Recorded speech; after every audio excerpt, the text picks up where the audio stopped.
As a participant in the Center for Joy, Justice, Outreach, and Yoga, you may know me as a preacher, a spiritual seeker, or even an activist. However, I'm also a theater artist, and my husband and I run a playwrights retreat in Colorado.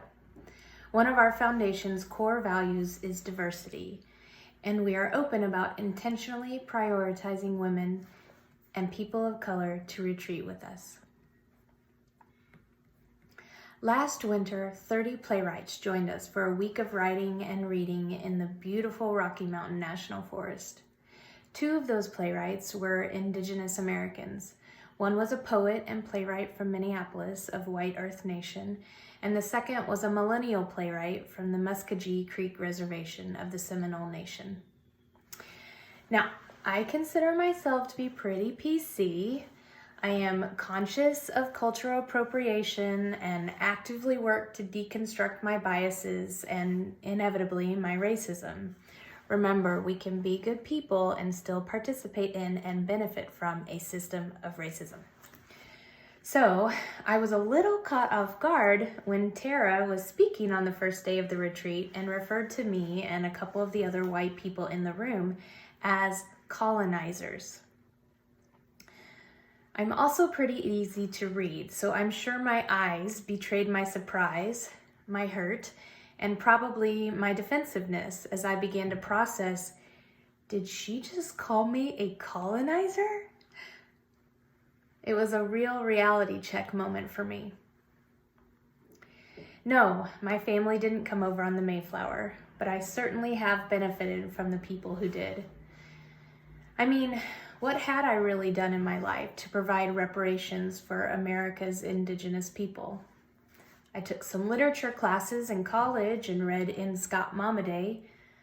I signed some petitions about pipelines as an adult, and I've donated money, even on a limited budget, to the Save Every Animal You Can Imagine campaign and listed environmental concerns as my top political priority on every survey. I mean, human rights aren't going to really matter if humans don't have a healthy planet to live on. And of course, I provide space for Indigenous Americans to work and create their art. But truthfully, I need to own my place of privilege in regard to Indigenous persons. I need to educate myself more on their cultures. I need to understand safety issues and laws and healthcare and land as it is experienced by their communities.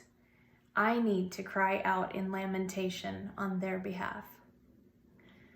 And maybe, in addition to preacher, activist, and theater artists, I should add colonizer to the list. What I don't need to do on Indigenous People Day is appropriate their culture, imitate their ritual, or pretend I know enough about their nations to speak or act with any clarity on their practices. So tonight, I invite you to listen to their culture. Carol read one poem earlier, and Diane shared a prayer, and I'd like to close with one more poem. I invite you to listen, reflect, and internalize the beauty, anger, truth, and hope this poem puts out into the world. This is by Kimberly Blazer of White Earth Nation. The weight of ashes from burned out camps, lodges smolder in fire, animal hides wither, their mythic images shrinking, pulling in on themselves, all incinerated fragments of breathbone and basket, rest heavy, sink deep like wintering frogs, and no dust bowl wind can lift this history of loss. Now fertilized by generations, ashes upon ashes, this old earth erupts. Medicine voices rise like mists, white buffalo memories, teeth marks on birch bark, forgotten forms tremble into wholeness.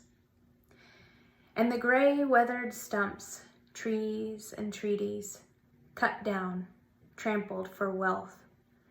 Flat potlatch plateaus of ghost forests, raked by bears, soften rot inward until tiny arrows of green sprout, rise erect, root-fed from each crumbling center.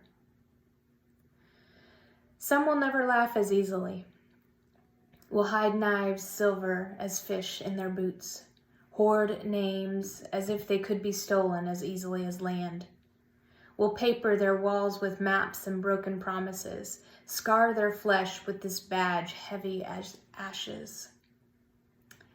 And this is a poem for those apprenticed from birth.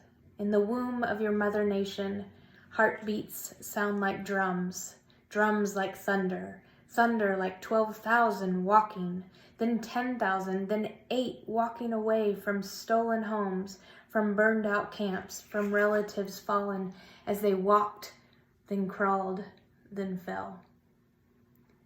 This is the woodpecker sound of an old retreat.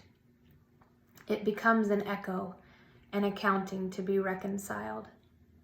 This is the sound of trees falling in the woods when they are heard, or red nations falling when they are remembered. This is the sound we hear when fist meets flesh, when bullets pop against chests, when memories rattle hollow in stomachs. And we turn this sound over and over again until it becomes fertile ground from which we will build new nations upon the ashes of our ancestors, until it becomes the rattle of a new revolution, these fingers drumming on keys. Amen and amen.